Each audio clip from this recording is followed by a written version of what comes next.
Hymen. ये body में एक छोटा सा टिश्यू होता है, लेकिन इसके बारे में बहुत सारी गलतफहमियां और मिथ हैं। बहुत सारे कल्चर में माना जाता है कि अगर हायमन इंटैक्ट है तो लड़की वर्जिन है। ये न सिर्फ गलत है बल्कि बहुत नुकसानदायक भी है। हमें हायमन को साइंस के नजरिए से समझना होगा, न कि पुरानी सोच से। हायमन एक पतली झिल्ली होती है जिसमें नेचुरली एक ओपनिंग होती है। इसी ओपनिंग से पीरियड्स के दौरान ब्लड बाहर निकलता है। हायमन एक पतली झिल्ली होती है जो योनि के अंदर थोड़ी दूरी पर होती है। ये याद रखना बहुत जरूरी है कि हर किसी का हायमन अलग अलग आकार और साइज का होता है। इसे ऐसे समझो जैसे हर किसी के फिंगरप्रिंट अलग होते हैं। कुछ हायमन का शेप क्रिसेंट मून जैसा होता है तो कुछ का सर्कुलर। समय के साथ हायमन का शेप भी बदल सकता है।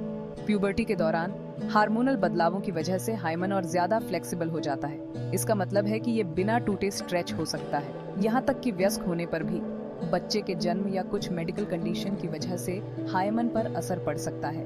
ये समझना बहुत जरूरी है कि हायमन वर्जिनिटी का सबूत नहीं है। ऐसी बहुत सी वजह हैं जिनकी वजह से हायमन स्ट्रेच हो सकता है या टूट सकता है, जिनका सेक्स से कोई लेना देना नहीं है। उदाहरण के लिए भाग दौड़ वाली एक्टिविटी, मेडिकल प्रोसीजर, यहाँ तक कि टैम्पोन इस्तेमाल करने से भी हायमन पर असर पड़ सकता है।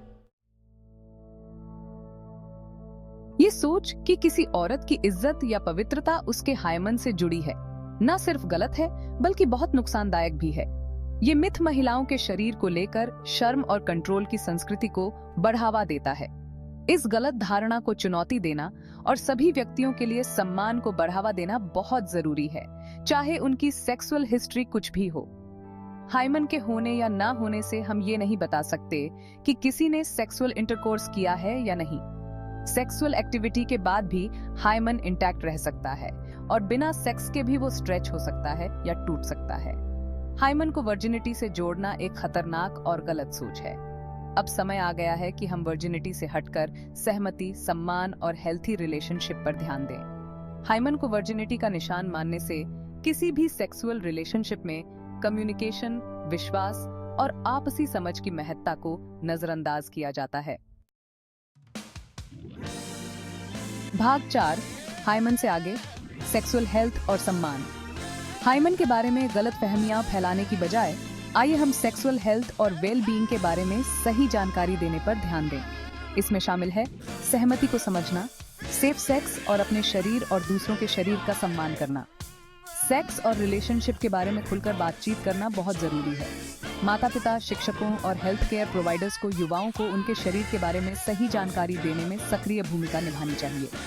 इसमें शामिल है हायमन के बारे में मिथ को दूर करना और सभी तरह के रिलेशनशिप में सम्मान और सहमति के महत्व पर जोर देना।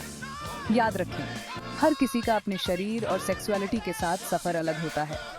आइए हम ऐसी संस्कृति बनाएं जहां हम इस विविधता का जश्न मनाएं और किसी और चीज से ज्यादा सहमति, सम्मान और वेल बीइंग को प्राथमिकता दें। भाग 5, चुप्पी तोड़ना, शिक्षा और सशक्तिकरण। हायमन से जुड़े मिथ को खत्म करने के लिए हमें सांस्कृतिक मानदंडों को चुनौती देनी होगी और खुलकर बातचीत शुरू करनी होगी। सही जानकारी साझा करके और बॉडी लिटरेसी को बढ़ावा देकर हम लोगों को अपने स्वास्थ्य और वेलबीइंग के बारे में जानकारी के साथ फैसले लेने के लिए सशक्त बना सकते हैं। सवाल पूछने से ना घबराएं और जानकारी के विश्वसनीय स्रोतों की तलाश करें। अपने डॉक्टर, किसी विश्वसनीय हेल्थ केयर प्रोवाइडर से बात करें या सेक्सुअल हेल्थ के लिए समर्पित प्रतिष्ठित वेबसाइटों और संगठनों से परामर्श करें। याद रखें, ज्ञान ही शक्ति है। खुद को और दूसरों को शिक्षित करके हम हायमन के बारे में नुकसानदेह मिथ को खत्म कर सकते हैं और एक अधिक जागरूक और सशक्त समाज का निर्माण कर सकते हैं।